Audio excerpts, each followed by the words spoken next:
الله الرحمن الرحيم. يا أيها المزمل قم الليل إلا قليلا نصفه أو انقص منه قليلا أو زد عليه ورتل القرآن ترتيلا إنا سنلقي عليك قولا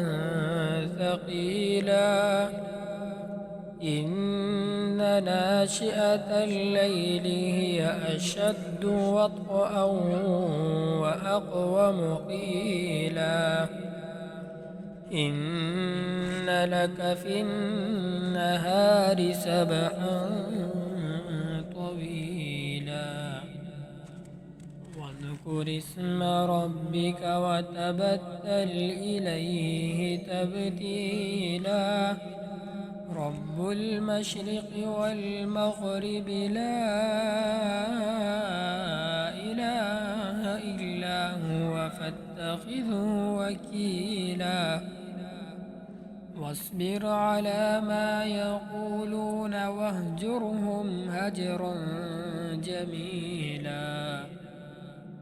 وذرني والمكذبين أولي النعمة ومهلهم قليلا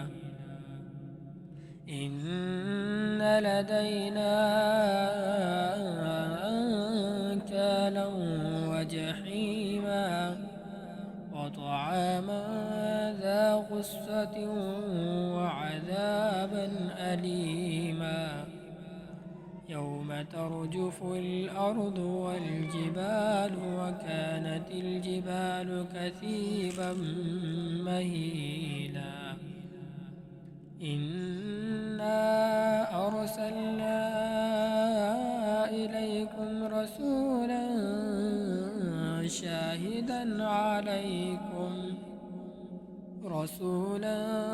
شاهدا عليكم كما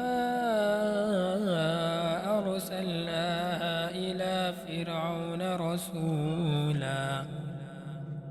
فعصى فرعون الرسول فأخذناه أخذا وبيلا فكيف تتقون إن كفرتم يوما يجعل الولدان شيبا السماء منفطر به كان وعده مفعولا إن هذه تذكرة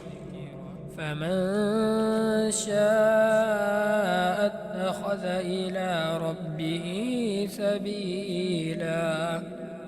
إن ربك يعلم أنك تقوم أدنى من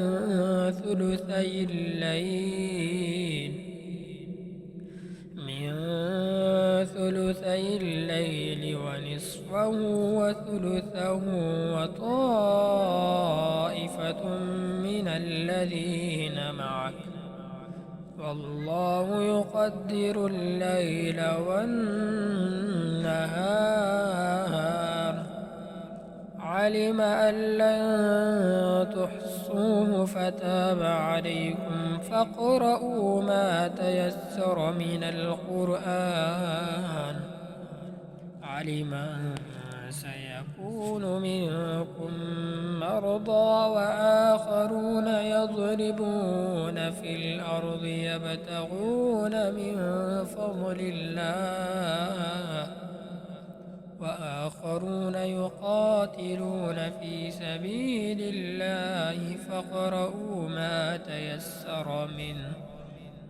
ما تيسر منه وأقيموا الصلاة وآتوا الزكاة وأقرضوا الله قرضا حسنا وما تقدموا لأنفسكم من خير تجدوه عند الله هو خيرا وأعظم أجرا واستغفروا الله إن الله غفور رحيم.